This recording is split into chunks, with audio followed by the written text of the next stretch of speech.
Britain rolls out the red carpet. Saudi Arabia's crown prince lunches with the Queen at Buckingham Palace and talks trade and human rights with May at No 10 amid angry protests at the war in Yemen.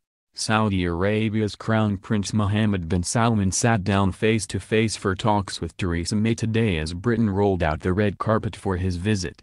The two leaders agreed to set a target for around £65 billion of trade and investment between the two countries over the coming years. The PM also raised deep concerns at the humanitarian situation in Yemen, where Saudi-led forces are waging a bloody war and have been accused of breaching internal humanitarian law.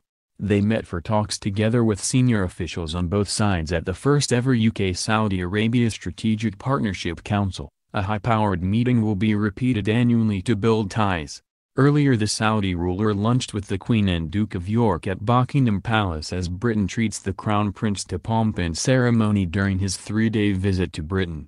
But the trip looks set to be overshadowed by protests which began today as angry demonstrators descended on Whitehall carrying placards and chanting.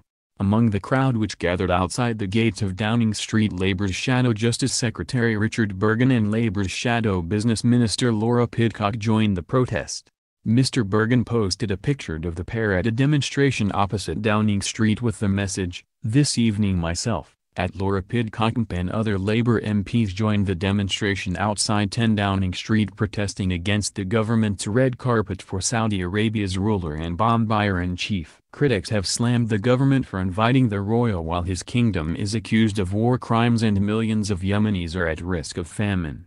Human rights demonstrators dressed as Mrs. May and the Crown Prince descended on Westminster while red double-decker buses carried protesters through Westminster. But the PM defended Britain's close ties with the country as she was challenged over it during today's PMQs in the comments. Mrs. May said, "The link that we have with Saudi Arabia is historic, it is an important one, and it has saved the lives of potentially hundreds of people in this country." She added, "I will be raising concerns about human rights with the Crown Prince when I meet him." The Prime Minister will also call for urgent progress on securing a political resolution in Yemen when she has her first meeting with the Crown Prince later. Her remarks came after Jeremy Corbyn accused her government of colluding with war crimes by selling arms to Riyadh while it stands accused of breaching human rights laws in Yemen. The Labour leader said, "Germany has suspended arms sales to Saudi Arabia, but British arms sales have sharply increased and British military advisors are directing war.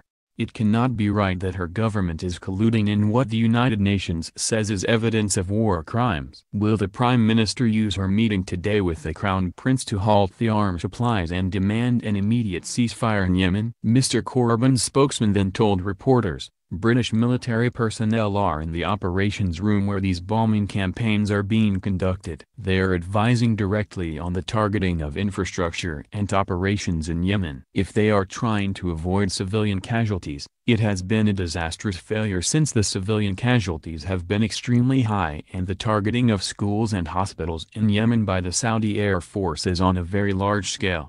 There is clearly evidence of war crimes having been carried out in Yemen by the Saudi Air Force. Targeting of civilian infrastructure, hospitals and schools, which has happened on a large scale in Yemen, is a war crime. It is essential that stops." Hitting back at Mr. Corbyn's comments in PMQs today, Mrs. May's official spokesman said, "The suggestion that the British military advisors are directing the war is simply not true.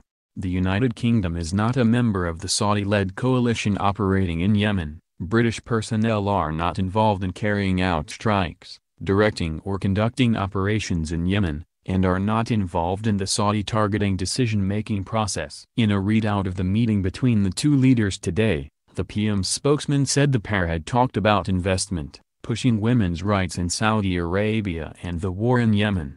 He said, "The meeting agreed a landmark ambition for around £65 billion of mutual trade and investment opportunities over the coming years, including direct investment in the UK and new Saudi public procurement with UK companies.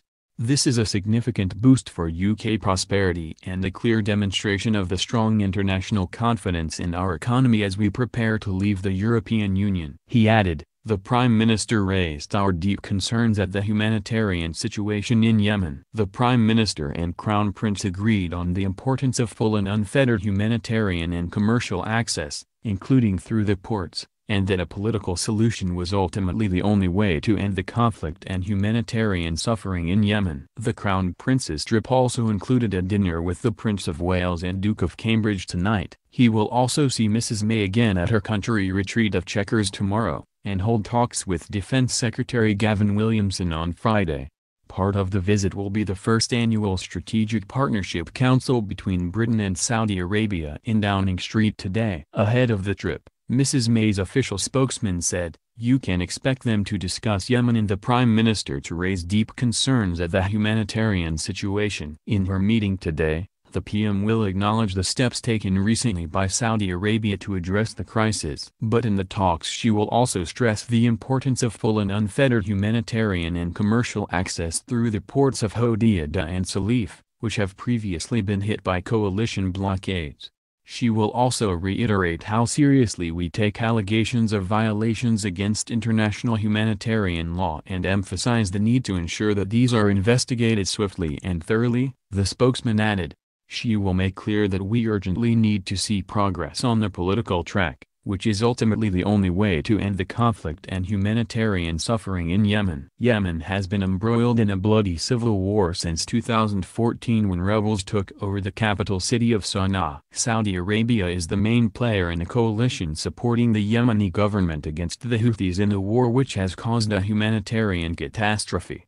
Britain has been criticized in some quarters for arms sales to the kingdom during the war. Summoned to the Commons to answer an urgent question on Britain's controversial relationship with Saudi Arabia, Foreign Office Minister Alistair Burt defended the visit. He questioned how the personal comments made would constitute a decent start to such a relationship. On Yemen, he said, "There is not indiscriminate bombing of civilians as has been alleged," adding that there's been no silence from the U.K.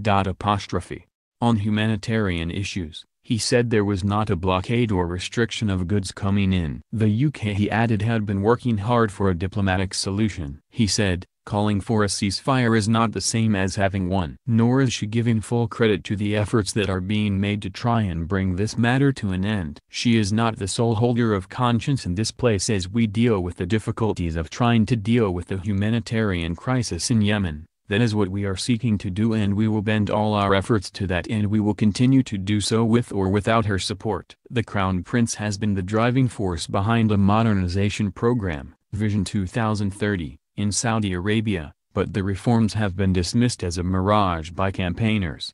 It is hoped today's Downing Street summit could lead to Saudi investment in and through the UK of up to £100 billion over the next 10 years. The Crown Prince has also been granted rare access to a briefing on foreign policy issues, including Yemen, by national security officials. The government has faced criticism over its arms sales to the kingdom, but Downing Street insists it operates one of the most robust arms export control regimes in the world.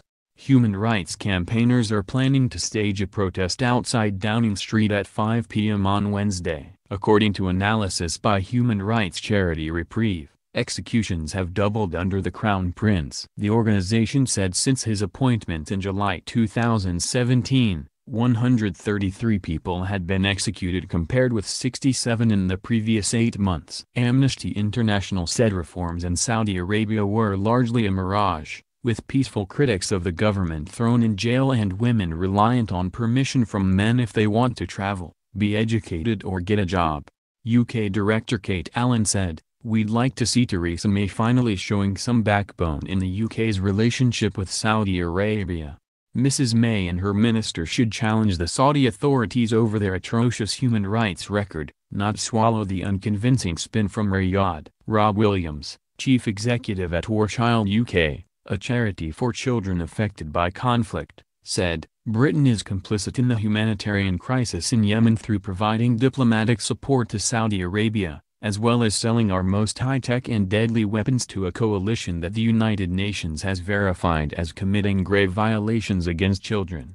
I urge Theresa May to now stand for values that Britain can be proud of, a nation that sets an example to the world, that is principled and compassionate and prioritizes children's lives over trade deals."